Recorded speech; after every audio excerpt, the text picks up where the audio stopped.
E hoje temos o nosso companheiro Henrique, que vai orientar nossos pensamentos, conduzir o nosso estudo. Certamente ele se preparou muito e para ele nós enviamos as melhores vibrações para que ele possa nos orientar da melhor forma nessa noite.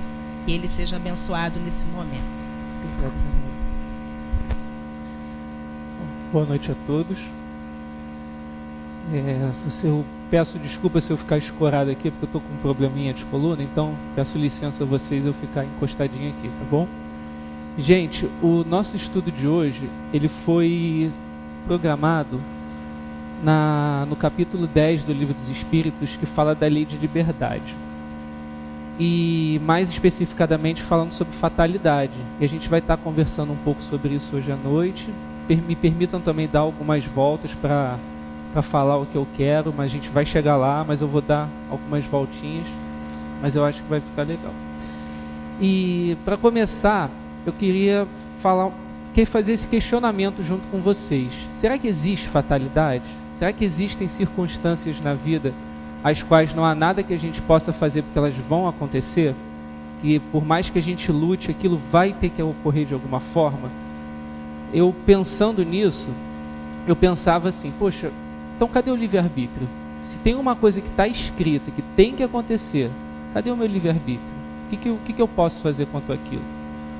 Quando eu era adolescente, tinha um murmúrio, isso não está em nenhum livro espírita, não tem nenhuma base para falar isso. Era uma historinha que era contada, que era assim. Tinha um bombeiro que ele foi se consultar com uma cartomante, algo do tipo assim, e ela falou para ele que ele ia morrer no dia tal, na hora tal. E ele ficou um pouco assustado com aquela informação. E o dia foi chegando, ele foi se assustando. E quando chegou o dia, ele juntou uma série de amigos dele lá na casa dele, fizeram quase um forte lá, eram bombeiros, então imagina-se homens fortes, homens grandes e tal, com uma questão de segurança, mas não passava a ansiedade dele. E então eles ligaram para a farmácia para que chegasse um medicamento até ele, né, para ele se acalmar. E ele tomou o remédio, quando eles foram ver, ele tinha morrido, porque veio o remédio errado e foi justamente que ele gerou uma reação lá alérgica nele e ele acabou morrendo. Aí eu ouvi essa historinha e ficava pensando, poxa, então não tem jeito. Independente do caminho que eu tome, fatalmente eu vou ter que me encontrar com alguma coisa, ou não. Então não tem muito o que a gente fazer, é botar os braços para trás, as pernas para o alto e deixar o carro levar a gente. E eu pensava assim, e acredito que tenham muitas pessoas que pensem assim, nessa questão do destino, nessa questão de que não tem jeito, você está determinado a vivenciar certas coisas e não tem nada que você possa fazer. Mas aí vem a doutrina espírita. E a doutrina espírita ela dá uma claridade diante desse termo da fatalidade, como a gente entende, né? Desses acontecimentos assim que estão aquém da nossa vontade. A gente vivencia a vida, tem as coisas que acontecem conosco, né? Às vezes são doenças, são infortúnios, questões de emprego, às vezes a gente é demitido ou não consegue o emprego que queria, tem uma desilusão amorosa, tem certas coisas que acabam tirando a gente um pouco do eixo e a gente acaba falando, eu tenho má sorte, isso é um problemão, puxa, o que eu fiz para acontecer isso? Por mais que eu quisesse, não tinha jeito, aquilo tinha que acontecer comigo. E aí a gente fica se queixando, poxa, eu tenho livre-arbítrio, mas eu fiz força e aquilo teve que acontecer comigo de um jeito ou de outro. Poxa, isso não faz sentido, não é justo, a gente questiona. Aí a gente pode até pensar, pô Henrique, por mais que tenha o livre-arbítrio, não há justiça, aquilo vai ter que acontecer comigo. Uma doença, eu não pedi uma doença, eu nunca fumei, tenho um câncer de pulmão, eu nunca bebi, eu tenho cirrose, eu nunca fiz mal a ninguém, eu estou sofrendo um monte de injúrias, um monte de mentiras. A gente fica questionando isso, né? Mas somos espíritas, e como espíritas, eu acredito que não seja novidade para ninguém aqui a questão da reencarnação. Todo mundo aqui já ouviu falar de reencarnação, ou alguém nunca ouviu falar de reencarnação? Então, para a gente poder falar um pouco dessa questão de fatalidade, a gente tem que voltar lá na questão da reencarnação. O nosso eu de hoje, o nosso corpo atual, ele foi plasmado, ele foi definido conforme as nossas últimas experiências. Por quê? Porque a gente se prepara para uma vida, a gente se prepara para uma reencarnação de acordo com a nossa necessidade evolutiva. A gente precisa evoluir, então a gente vai pedir um corpo assim, assado, junto com os nossos mentores lá. O que acontece? Quando a gente desencarna, a gente vai, fatalmente, a gente vai chegar ao plano espiritual. Essa é uma das fatalidades da vida, né? Tem algumas leis que regem a natureza, a gente vai falar disso também, que a gente vai ter que ir de encontro com ela. E quando a gente chega no plano espiritual, quando o espírito, né, quando nós chegamos lá, quando a gente tem um mínimo de lucidez, de consciência, de percepção de si mesmo, a gente consegue ver o que realmente é importante para a gente tem uma visão mais transcendental, que certas coisas da vida já não fazem tanto sentido mais para a gente tem um mérito também, a gente goza de algum mérito para poder escolher alguma coisa, é dada a possibilidade da gente se reunir junto com os nossos mentores espirituais para planejar uma reencarnação. Isso não se dá em todos os casos, a gente vai falar do outro lado também.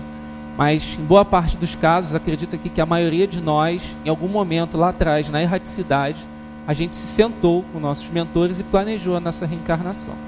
Isso não sou eu que estou inventando. Se vocês pegarem o livro Missionários da Luz, do André Luiz, que é o terceiro livro da coleção do André Luiz, tem uma série de espíritos lá que fazem esse planejamento reencarnatório junto com os mentores, e ele explica isso bem direitinho. Tem até o caso de Segismundo, que é um caso que é bem divulgado na doutrina espírita, vários palestrantes abordam, e lá diz mais ou menos assim: o espírito ele senta lá, se reúne com os mentores dele com um projeto, de acordo com as últimas existências deles, com as últimas escolhas que ele fez. Cada escolha que ele vai fazendo vai necessariamente gerar uma reação, alguma coisa que ele precisa fazer, isso nas últimas vidas. Então ele vai se reunir lá, ele vai programar: olha, eu quero um corpo mais magrinho, eu quero um corpo mais gordinho, eu quero um corpo numa família negra, eu quero um corpo numa família branca, eu quero nascer no meio de um grupo de familiares que me tente para ver se eu estou fortemente contra a necessidade de roubar, contra a necessidade às vezes de ser preguiçoso. Eu quero um gênero de vida que eu vá trabalhar às vezes numa casa espírita, que eu vá encontrar com determinadas situações. Tudo isso é planejado, gente. Mais uma vez, se vocês quiserem, vocês podem ler o Missionário da Luz, e isso está bem explicadinho ali. Esses grandes acontecimentos da vida, essas coisas que mexem com a nossa estrutura toda de vida, conhecer alguém, se casar, normalmente isso está lá planejado na reencarnação. A gente organiza tudo isso.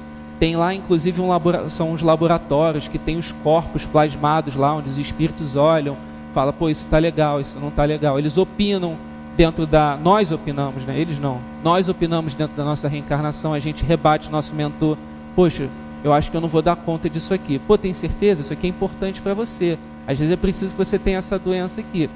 E a gente vai conversando isso tudo lá. Porque, como a gente estava falando, esses espíritos, muitas vezes nós, já gozam da faculdade de entender o que realmente é bom para eles. Não vão pedir uma vida: eu quero dormir, uma vida que eu possa acordar meio-dia todos os dias. Isso não faz muito cabimento, pelo menos do ponto de vista lá. E aí isso acontece. O espírito tem toda essa programação, isso tudo é feito, até o dia em que ele vai encarnar e o dia que vai desencarnar. Uma quantidade de fluido posta naquele corpo. Por exemplo, ele vai viver até os 78 anos. Então uma quantidade X de fluido vai ser colocada diante dele. Ele vai desencarnar com 12 anos, com 5 anos, com 44 anos. Não importa, a quantidade de fluido vai ser colocada ali conforme o tempo de vida que ele vai existir. A gente sabe que a gente pode reabastecer o nosso fluido através da alimentação, até mesmo da troca de fluido dentro de um passe, mas esse fluido vital também é combinado lá no plano espiritual. Então tudo já tem não vou dizer uma predestinação, mas já é combinado. Então a gente vem aqui reencarnar com tudo isso combinado. Aí a gente reencarna e as coisas vão acontecendo fatalmente. Aí a gente começa a se queixar. Muitas vezes a gente se queixa das coisas que nos acontecem, dos acontecimentos da vida mesmo, né? Mas aí a gente, com o conhecimento da doutrina espírita, a gente começa a lembrar que tudo isso foi combinado. Aí a gente pensa: é uma fatalidade? Mas de certa forma é uma fatalidade.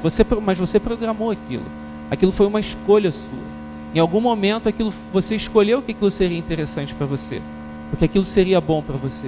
Eu vou falar muito essa palavra hoje, escolhas. A nossa palestra vai girar muito em torno disso. Aí, com um olhar, mais uma vez, com um olhar diante da doutrina espírita, a gente começa a entender e ver de outra forma essa questão de fatalidade. Que a fatalidade, às vezes, como a gente entende, que é uma coisa assim, um infortúnio mesmo, um acontecimento muito ruim, não necessariamente. A gente escolheu. Aí tem o outro lado da moeda também. Não é o outro lado da moeda, mas tem os espíritos que eles não estão em condição de escolher uma reencarnação, como a gente falou.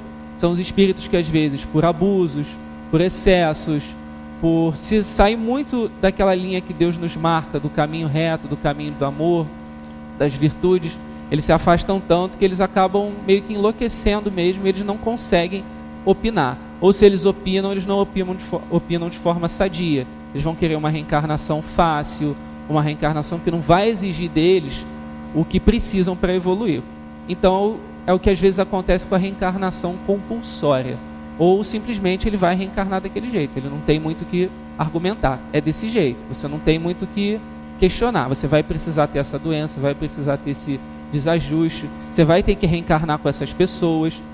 Tudo isso é combinado ou é imposto conforme a necessidade e a natureza daquele espírito. E aqueles tem espírito, inclusive, que não quer, que cria uma resistência muito forte. Eu não sei se vocês conhecem alguém que seja autista, mas eu não vou generalizar, a gente não pode generalizar nada. Mas, de acordo com o próprio Chico Xavier, com Hermínio de Miranda, com alguns psicólogos e psiquiatras espíritas que estão estudando atualmente a questão do autismo e outras doenças neurológicas e do transtorno do desenvolvimento também, com apometria, até mesmo com evocação nas mesas mediúnicas, a maioria dos autistas, ou pelo menos boa parte, são espíritos que não querem reencarnar. Quando tem aquela acoplagem do perispírito que todos nós passamos lá no embrião, isso está, mais uma vez, no livro Missionários da Luz, que está acontecendo lá, eles criam uma resistência, eles não querem vir. E acaba que essa acoplagem perispiritual no corpo, ela não se dá de forma tão sadia quanto dá na maioria de nós. E por isso que é normal você ver o autista com aquela dificuldade nas habilidades sociais. Ele não gosta muito de interagir, ele foca em coisas que fogem da realidade, ele ignora um pouco os outros. Então é por isso que um dos trabalhos, inclusive, com o autista é chamar ele para a realidade, para ele participar do aqui e agora, porque ele quer fugir. Que é não sempre, mas tende a ser um espírito que não quer fazer aquela reencarnação. Mas aí, mais uma vez, a gente pensa, poxa, mas o que esse cara pôde escolher? Por que esse espírito ele veio assim? Não tem um livre-arbítrio. Mas a gente vai olhar um pouco mais lá atrás ainda. Talvez antes dele estar lá na erraticidade, na última encarnação dele, de repente ele fez uma escolha que gerou essa condição toda.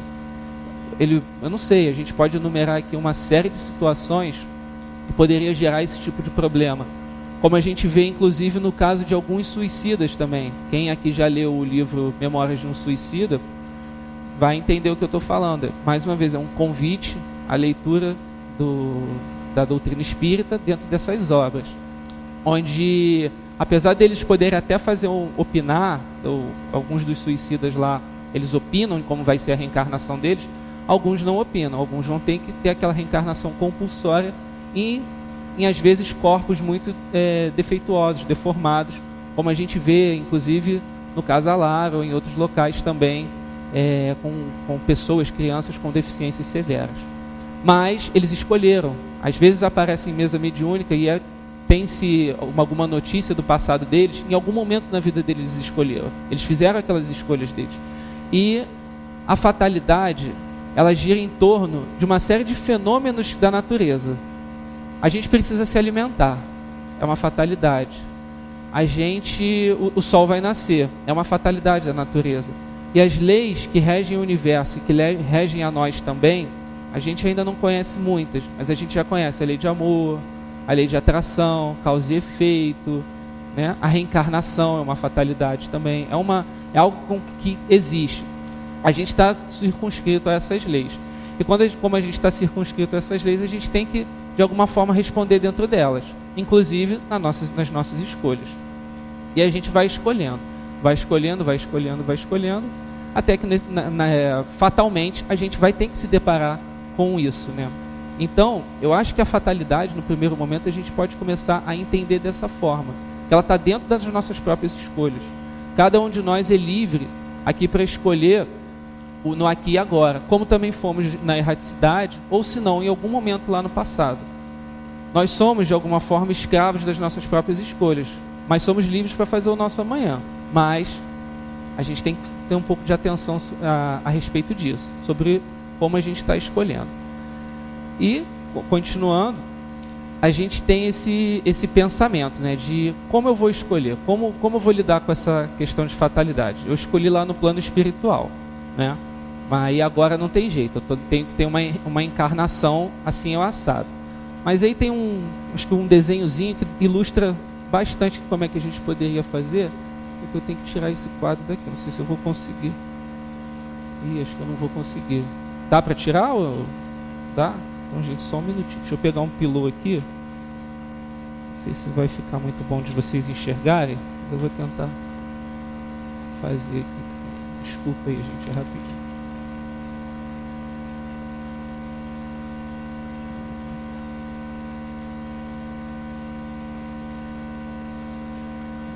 Obrigado, hein?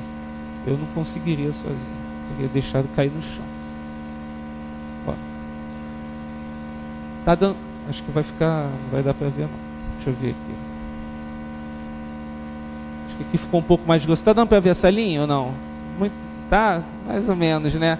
Eu vou tentar explicar aqui de uma. Ó. Como a gente falou. Aqui, quando a gente programa a nossa reencarnação, tudo isso é combinado lá no plano espiritual, e aqui é quando a gente vai desencarnar, também combinado no plano espiritual. A gente pode fazer assim, ó, conforme as nossas escolhas, né? Seguindo a nossa vida. Ou a gente pode fazer assim.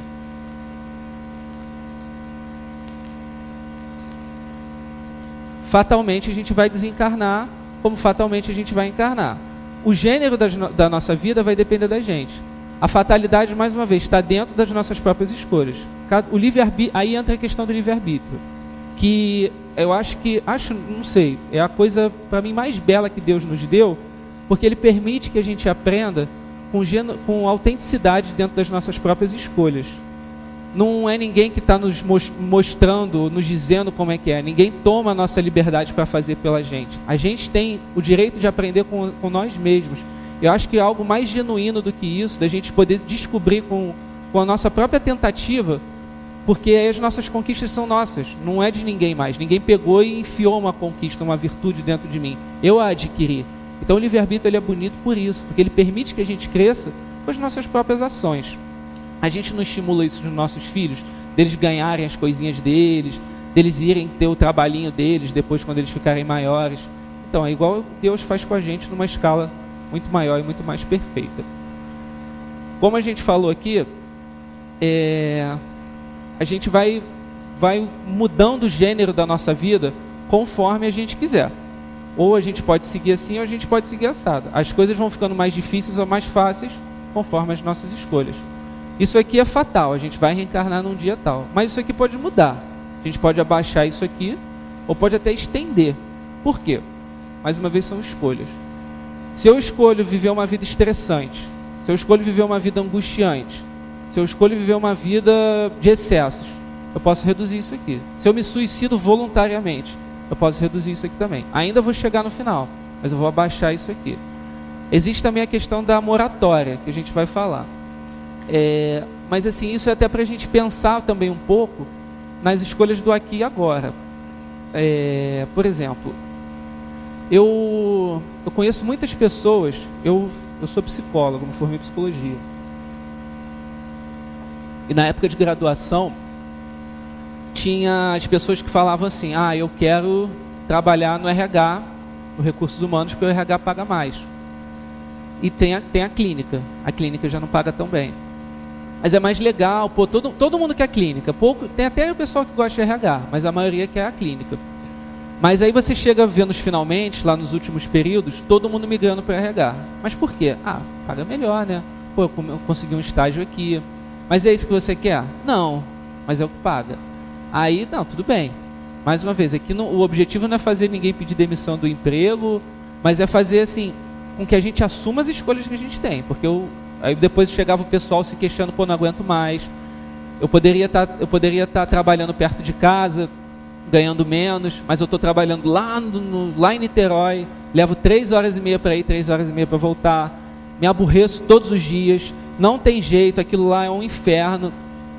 Tá, tudo bem, é uma escolha sua, foi uma escolha que você teve, você escolheu, você pensou, uma coisa lá pesou mais para você do que a outra. Tudo bem, é um direito seu, você não pode reclamar com ninguém, a não ser com você mesmo. E como eu falei aqui também, tem a questão da moratória. O que é a moratória? Eu não lembro se é no Obreiros da Vida Eterna tem um caso de uma moça, inclusive evangélica, não é nem espírita, que ela fazia um trabalho com as crianças e que a espiritualidade achou conveniente mantê-la mais tempo no corpo, porque se ela desencarnasse geraria um transtorno, um problema que talvez não pudesse ser sanado de uma forma satisfatória naquele momento. Então eles se reúnem e pensam, poxa, ela estava doente, não lembro do que ela tinha, eu sei que ela estava acamada, as crianças iam vê-la, e eles reunidos, eles falam, poxa, vamos dar mais tempo para a nossa irmã, porque vai ser legal dela ficar um pouco mais tempo lá, ela vai tocar a obra por mais um tempo, e aquilo vai, quando estiver no momento certo, a gente facilita a desencarnação dela. Então a moratória é isso, conforme as escolhas também, a gente pode ter a vida alongada, por um tempo, não acredito que por muito tempo, não vão ser décadas a fim, mas por um tempo, a fim de que a gente dê sequência a um trabalho que a gente esteja continuando, né? Mais uma vez, voltando para a questão do livre-arbítrio. Como é que a gente usa o nosso livre-arbítrio, né?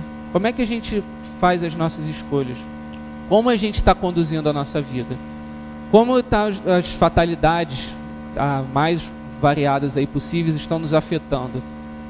Às vezes, o espírita, essa questão da reencarnação que eu estava falando, às vezes ela é complicada para o espírita. O espírita, ele tem essa vantagem de conhecer a reencarnação, pluralidade dos mundos, das existências.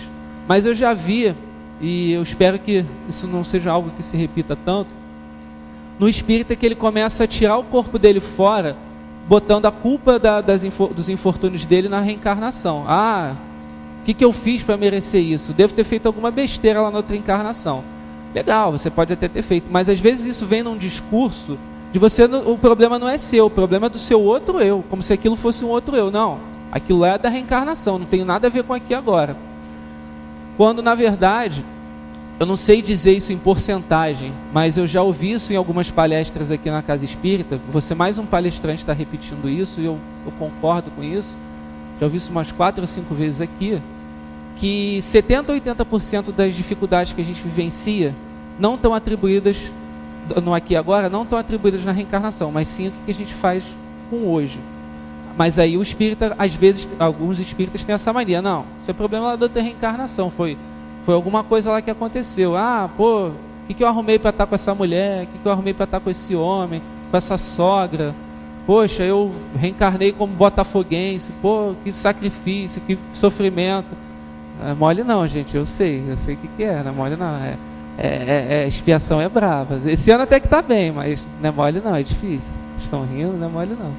Futebolisticamente falando, é uma expiação danada. Mas aí a gente fica com esse discurso, né? Sempre jogando para lá o que aconteceu. E aí a gente não presta atenção nos nossos próprios atos. A dificuldade do ser humano, pelo menos na minha opinião, a maior é prestar atenção em si mesmo. Porque a gente não faz isso, a gente não tem esse exercício de se perceber dentro das ações. A gente vai andando, aí a gente vai batendo cabeça, vai chutando pedra, e tende a botar a culpa dos nossos infortúnios no outro, nas coisas, no clima, no Brasil, nos governantes. Eu escuto muito, infelizmente eu escuto isso muito ainda de espírita. Espírita falando mal de político, malhando mesmo, não perde a oportunidade. E aí a gente não para se perceber lá naquela brincadeira ali que eu fiz, né? Do zigue-zague. Porque sim, a fatalidade ela existe de uma forma, como eu falei, para não deixar você fazer o que você quiser. Assim, eu quero explodir o mundo, eu quero dominar uma nação. Pode ser bem provável que eu não consiga.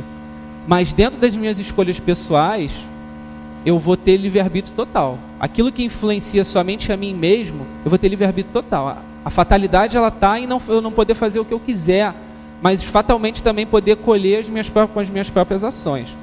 Então eu vou andar, zigue-zaguear ali, e de repente eu não vou conseguir sair daquilo ali mais. Dentro do meu universo eu vou estar vivenciando aquilo.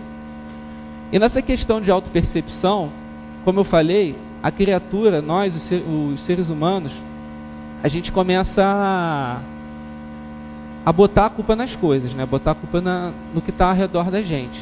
Quebra as coisas, a pessoa fica irritada, quebra o mouse, joga o copo pela janela, dá soco na porta do carro, quebra lápis, caneta, fica enfurecido.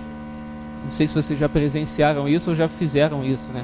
Eu já fiz, já joguei um chinelo uma vez assim, mas enfim. A gente pisa na bola de vez em quando. E aí, quando a gente começa a prestar mais atenção em nós mesmos, quando a gente começa a ter mais consciência de nós mesmos, é como se a gente se armasse contra a gente mesmo.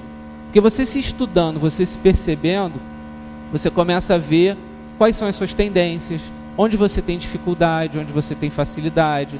Se você for se enfiar dentro de algum buraco ali, é bem provável que você caia ou não consiga dar conta daquilo.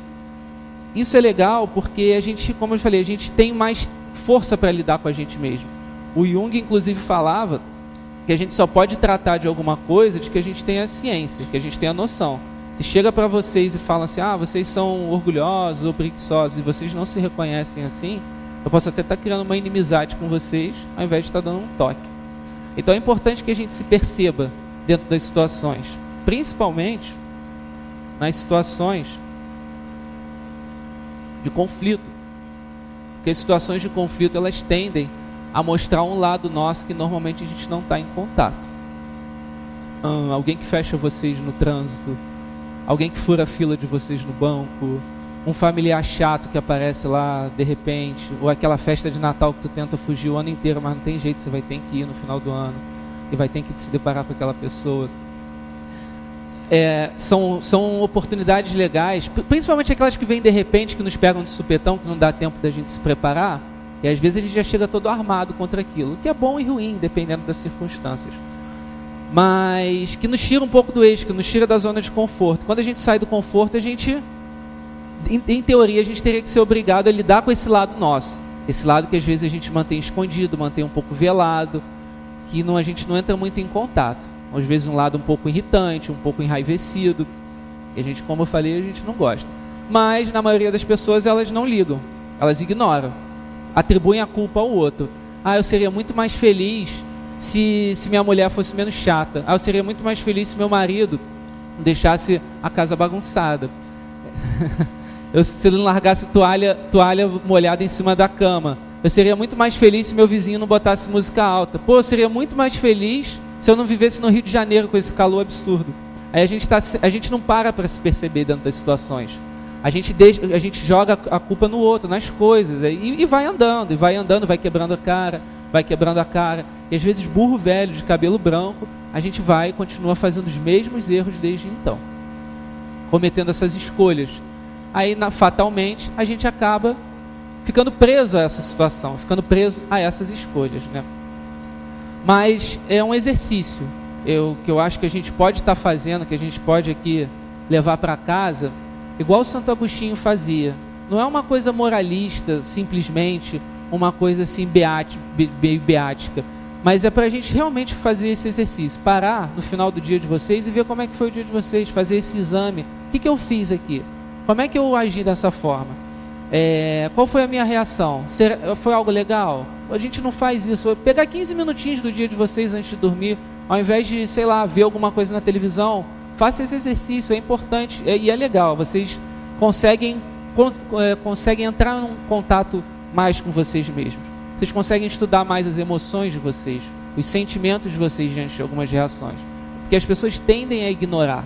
Você fica com raiva, Não, eu não posso sentir raiva. Não, eu não posso sentir medo. A gente sente medo, a gente sente raiva, sim. Faz parte da nossa natureza humana. Outro dia eu ouvi um palestrante falar que a gente não podia sentir raiva. A gente sente raiva, faz parte. Agora, como você vai conduzir essa raiva são outros 500. Aí você vai ter que aprender a lidar com isso. Vai sair chutando tudo, vai daí dando cabeçada na parede, brigando com as pessoas. Não sei, isso não é legal. A gente não precisa nem estar falando de espiritismo para falar que isso não é legal. Mas, mais uma vez, são as escolhas. Como a gente toca a nossa vida.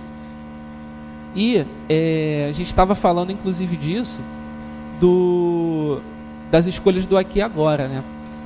Eu tenho um livro também do André Luiz, Os Mensageiros. Quem aqui já leu Os Mensageiros? Legal. Quem aqui já leu Os Missionários? Legal. E Obreiros da Vida Eterna? Legal. Ó, pessoal, mais uma vez, ó, tá ali, ó, nem metade. A gente tem que estudar para a gente saber o que a gente está fazendo. Senão chega alguém aqui e fala uma coisa diferente, eu chego aqui e falo um monte de coisa, vocês acham que é verdade simplesmente porque eu falei. O estudo serve para embasar a palestra e a palestra serve para embasar o estudo que a gente faz. É uma via de mão dupla, ou alguma coisa que se une. A gente precisa estudar para a gente saber aquilo que a gente realmente está fazendo. Olha, só uma aspas aqui. Uma vez eu ouvi vocês tirem suas próprias conclusões, de um médium que disse que a gente não podia dar passe embaixo do ventilador porque o vento dispersava os fluidos. Sério? Não foi aqui não. Assim, vocês tirem suas próprias conclusões. Isso é racional ou não? Não sei. Vocês estudem e vão tirar as conclusões de vocês. É para a gente entender realmente o que a gente está fazendo, né? Porque senão a gente acaba caindo em equívoco conosco mesmo. Mas enfim, nesse livro dos Mensageiros tem uma história que eu acho que é bem interessante. É o caso do Otávio. Quem lembra aqui o caso do Otávio que leu Os Mensageiros? Alguém lembra? Não? É assim, o Otávio, como muitos de nós, ou se não todos, em algum momento o Otávio desencarnou de uma das existências que ele teve lá. E ele chegou até o nosso lar pedindo socorro. Bateu as portas lá do nosso lar pedindo socorro. Me ajuda, por favor. Como tantos espíritos, como tantos nós talvez fizemos. E as portas se abriram, porque ele realmente queria fazer aquilo, né? E ele foi acudido, foi ajudado, em especial por 6 criaturas. 6 espíritos lá se compadeceram muito dele e foram realmente benfeitores dele na pátria espiritual. E o Otávio foi se preparando. Às vezes a gente precisa reencarnar, mas a gente pede um tempo. Igual lá no caso do Camilo Castelo Branco, no Memórias de um Suicida. Ele foi pedindo tempo, o povo foi encarnando e ele ficou lá até não dar mais. E foi o caso do Otávio. O Otávio ficou mais ou menos ou certeiramente 30 anos planejando aquela reencarnação dele lá. E ele chegou lá no plano espiritual, se reuniu com o pessoal, todo mundo, viu lá o que era bom, o que era ruim para ele, e planejou uma reencarnação mais ou menos assim. Ele seria espírita, ele trabalharia na mediunidade, ele não teria esposa, não que isso não tenha, que você não possa ser um bom médium se você não for casado. Mas o Otávio tinha umas questões com a sexualidade lá que de repente seria melhor se ele fosse um homem solteiro. Na época aquilo era mais difícil, mas deixava mais preso a uma circunstância. Isso antes do André Luiz ser psicografado, do Mensageiros. Antes de 1940, 1930, bem antes. E esses 6 benfeitores que o ajudaram na pátria espiritual reencarnariam com ele para assegurar que ele teria uma existência mais reta, mais focada lá no objetivo dele, para ajudar realmente, seriam benfeitores reencarnados que viriam depois dele. E assim ele vai planejando tudo mais, quanto tempo de vida ele teria, como é que seria o gênero de vida dele, tudo isso, igual a gente falou, é proposto, né? Ele criou aquela programação toda dele lá, ele fez aquela faixazinha dele ali, igual a gente fez, e veio para trilhar aquilo. E aí o Otávio reencarna. Ele, aos 15 anos, se eu não me engano, ele começa a desenvolver os dons mediúnicos. Ele já cresceu sendo educado a partir da doutrina espírita, que era difícil. Imagina casa espírita falando de evangelização de criança na época, era difícil. Hoje em dia já é mais divulgado. Mas lá em 1900 e pouquinho, isso era difícil de acontecer, mas ele teve essa oportunidade. igual a gente está tendo aqui de ser espírita, né? E aí aos 15 anos ele começa a desenvolver os dons mediúnicos, foi doutrinado, foi evangelizado. E ele foi filho de um pai que era materialista, mas era um homem bom, e de uma mãe que era espírita. Na descrição do livro fala uma verdadeira serva de Jesus. Então ele tinha tudo para dar certo, né? Então aquela reencarnação lá, as fatalidades, assim, que nesse sentido da palavra, tinham tudo para dar certo. Só que são as escolhas. Cada um escolhe aquilo que quer. A gente tem esse direito, né? Ele não aceitou muito essa questão, essa explicação de que a mediunidade que estava acontecendo com ele, dele ver aqueles espíritos, e ele começou a buscar uma resposta conveniente a ele. Quando a gente não quer a verdade, a gente vai bater a cabeça até a gente ouvir que alguém diga aquilo que a gente quer. Foi o que aconteceu com o Otávio. Depois, a mãe dele desencarnou, depois que ele começou a fazer esse processo, até que ele encontrou um médico que recomendou ele que tivesse mais experiências sexuais, que ele transasse, que ele tivesse uma vida sexual mais ativa, justamente que ele não precisava. Ele ouviu o que ele queria. Então ele, legal, o médico que falou. Aquilo tudo é alucinação, eu não preciso. Ele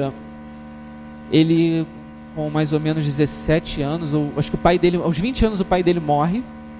E antes disso, desculpem, o pai dele se casou de novo quando a mulher morreu, e essa mulher veio já com 3 filhos. Depois que se consorciou com o pai dele, teve mais 3 filhos. Os 6 espíritozinhos lá que tinham combinado de reencarnar com ele. E Otávio nem aí para a hora do Brasil, estava lá, aí começou a fazer aquela questão do não se pode servir a Deus nem a mamão, você tem que escolher. Ele queria levar uma vida de espírita e uma vida de farrista, e não deu. Aí chegou uma hora que ele optou pela vida de farrista. Começou a beber, a questão da sexualidade lá aloprada. E depois que o pai dele morreu, a esposa dele a madrasta dele, ainda se casou mais uma vez, e ele foi só se afastando. Era uma mulher boa, inclusive, mas ele, não tô nem aí, não quero, não chega perto de mim. Até que depois de 2 anos que ela se consorciou de novo, essa madrasta dele, ela tem lepra. E depois que ela desenvolve a lepra, a hanseníase, ele sai fora, ele pica a mula dele, não quer mais saber. E aí ele continua vivendo a vida dele lá, largou todo mundo para a sorte. Os 6 benfeitores que vieram com a proposta de reencarnar junto com ele ficam para lá.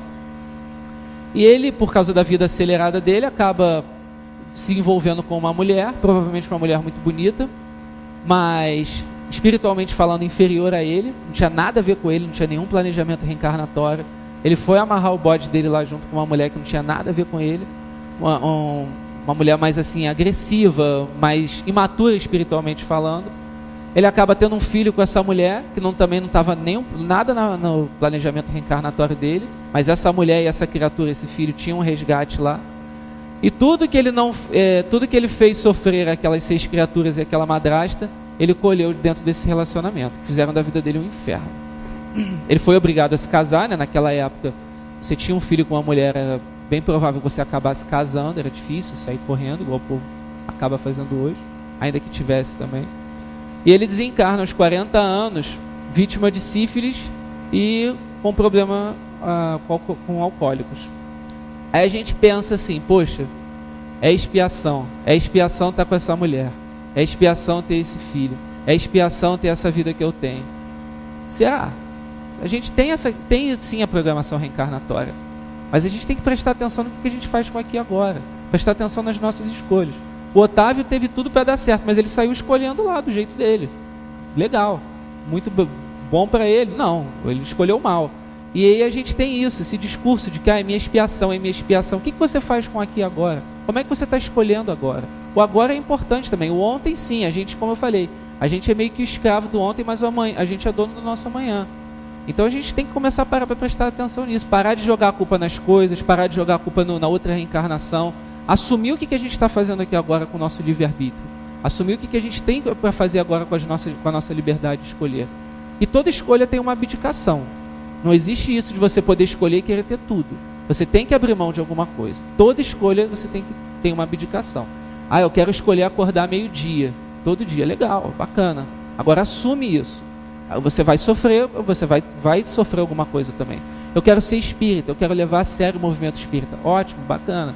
Mas você vai ter dificuldade em alguns outros pontos também. Não vai ser simplesmente fácil. Você vai abrir mão de alguma coisa também. Você vai abrir mão, de repente, de acordar meio-dia. Vai abrir mão de viver uma vida farrista. Vai, se isso é importante para você.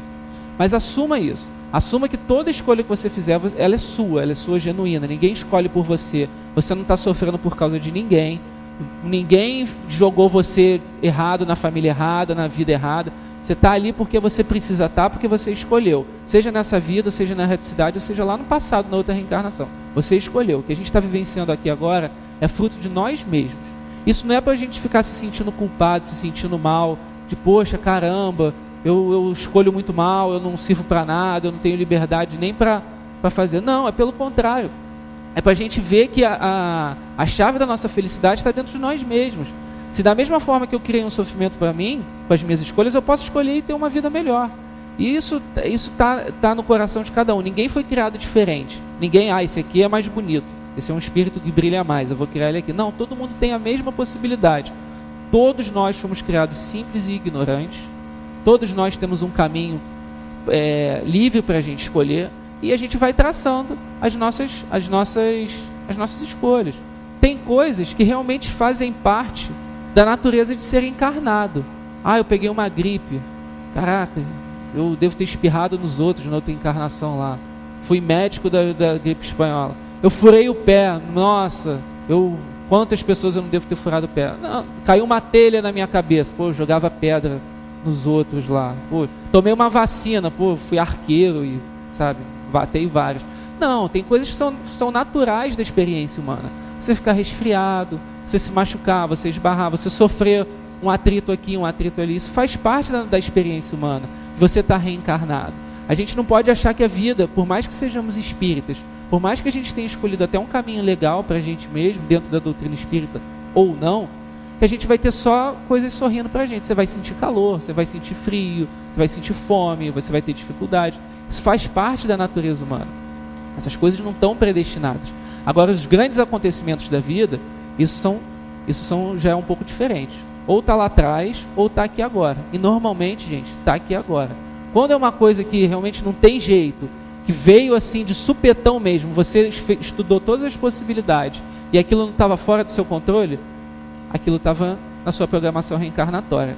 Agora, quando você começa a prestar atenção em como você é, em como você age, em como você se emociona diante de determinados fatos, em que você quer para a sua vida, e você faz uma recapitulação das suas escolhas, das suas ações, você às vezes pensa e fala assim, poxa, se eu tivesse lá atrás escolhido aquilo diferente, se eu tivesse feito aqui, não ido para lá e ido para cá, você começa a ver que aquilo depende de você.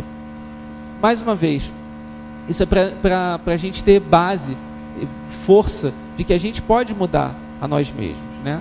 A gente tem que, mais uma vez, assumir isso, levar isso para nossas vidas, fazer esse exercício de autoconhecimento, fazer esse exercício de prestar atenção na gente mesmo. Mais uma vez, momento de conflito, gente.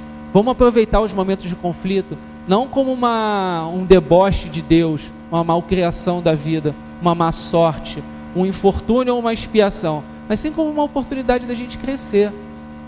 Presta atenção, começa a prestar atenção na hora que a coisa te tira um pouco do eixo. Lembra da doutrina espírita, lembra das coisas que você estudou, ou pelo menos que deveria ter estudado, e presta atenção em como você vai agir ali. Presta atenção em você mesmo, como é que você está agindo. Porque eu imagino que se todo mundo está sentado aqui, 8h45 da noite, é porque a gente está querendo alguma coisa melhor para a gente. É porque a gente está querendo se melhorar, a gente está querendo buscar alguma coisa que seja boa, buscar a nossa felicidade. Ainda que relativa, mas uma felicidade sim. Então a gente tem que... Vamos aproveitar isso para a gente buscar esse melhoramento, esse autoaprimoramento de nós. Porque, graças a Deus, o Espiritismo, ele não digo graças a Deus, mas ele não é uma doutrina salvacionista, de que se você entrar aqui na casa espírita, você se tornar espírita, você está salvo. Não, ele é uma doutrina de responsabilidade, que a gente tem que assumir nos nossos próprios atos. Tem religiões que eu não vou enumerar, que a pessoa usa lá como uma bengala, que ela se apoia, ou até mesmo a pessoa faz isso com outras pessoas, se apoia nas outras pessoas. Fulano é meu ponto de salvação, aqui ou ali é meu ponto de salvação. É um problema Porque o outro, as outras pessoas, eles nem sempre vão corresponder à expectativa que a gente espera. Quando a gente cria muito uma expectativa diante do outro, a gente se apoia ali como um porto seguro, fatalmente, cedo ou mais tarde ele vai nos decepcionar. Porque o outro é o outro, cada um é dono do seu próprio nariz. Eu não posso ser uma outra pessoa porque o outro pediu, porque o outro quer. E se a gente se coloca nesse lugar, quando alguém espera da gente muita coisa e a gente não consegue dar conta, a coisa se enrola. É por isso que a gente tem uma frase que eu ouvi, minha esposa até botou esse seminário para a gente ver, o seminário da nossa palestra do Vitor, eu esqueci o sobrenome dele, que é um palestrante espírita bem, que eu achei bem legal. Ele foi até no COI aqui acho que um mês passado. Que ele fala que, eu concordei muito bem com ele, que todo mundo aqui tem capacidade de tocar a cruz que você está carregando. Mas quando você quer carregar dos outros, fica pesado demais. O que é carregar dos outros? É você querer vivenciar o problema do outro, você querer resolver o problema do outro. Cada um tem os seus problemas. Isso não é ser antipático, isso não é ser não caridoso. Você estender a mão, você fornecer ajuda, você querer ajudar as pessoas, isso é caridade. Agora você querer resolver o problema do outro por ele, não dá certo. Nem psicólogo faz isso. O psicólogo, ele vai dar uma luz para você se resolver, como a casa espírita também faz. Não é uma doutrina salvacionista. Ela vem aqui com uma proposta, com um roteiro que ela te apresenta e você segue ou não. Depende de você. E isso é um problema também. As pessoas acabam pegando a ansiedade dos outros e transformando na ansiedade deles. Caramba, eu estou preocupado que todo mundo entre ali. Eu estou preocupado com o desenrolar do meu filho. Ele não consegue arrumar um emprego. Ai meu Deus, tu fica arrancando o cabelo lá. Claro, a gente se preocupa com as pessoas que a gente gosta. Isso é natural, isso é lícito também. Agora, você querer vivenciar a vida dos outros, do seu filho, da sua mulher, do seu marido, do seu pai, da sua mãe, do seu vizinho, do seu presidente, aí não vai dar certo, você vai sofrer. Então vamos administrar aquilo que nos cabe. Isso, mais uma vez, isso não é deixar de ser caridoso, isso não é deixar de ajudar, mas é simplesmente você saber como ajudar, você querer ajudar quem quer ser ajudado, você oferecer ajuda, você está disponível, você buscar, você tem iniciativa de ajudar, mas não querer que o problema do outro seja seu, porque você não vai conseguir resolver ele. Quem cabe a nós mesmos resolver os nossos próprios problemas, as nossas próprias dificuldades. A fraternidade, a simpatia, o amor ao próximo, isso cria um elo de força que a gente consegue juntos chegar lá, mas a gente precisa fazer o nosso próprio caminho. Ninguém vai trilhar ele por nós.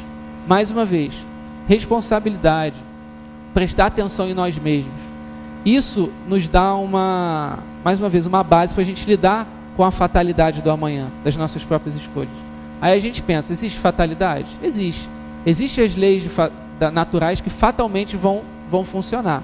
Como eu falei, o progresso, fatalmente todo mundo aqui vai progredir. Por mais que a gente escolha errado durante séculos, milhares de anos a fim, um dia a gente vai progredir. Ainda com os nossos erros a gente progride também. A reencarnação, a ação e reação, isso são leis naturais que fatalmente vão acontecer. Mas o nosso livre-arbítrio, para onde a gente for guiar o nosso caminho, isso depende de nós mesmos. E aí está a verdadeira fatalidade, dentro daquilo que a gente escolhe. O dia que a gente vai desencarnar, como a gente vai desencarnar, a nosso gênero de vida, tudo isso é com nós mesmos. Então, amigos, vamos sair daqui com essa ideia de que a felicidade está dentro de nós. A felicidade não está ali, não está lá fora, não está num emprego X ou num carro legal, ou mesmo numa pessoa, mas está dentro de nós mesmos. Vamos ser felizes, buscando a gente crescer com nós mesmos, através da caridade, através do autoconhecimento, através do estudo. Mais uma vez, o estudo, é importante a gente estudar. Vamos pensar um pouco nisso e levar isso para as nossas vidas. Bom, gente, obrigado e que Deus esteja com todos nós.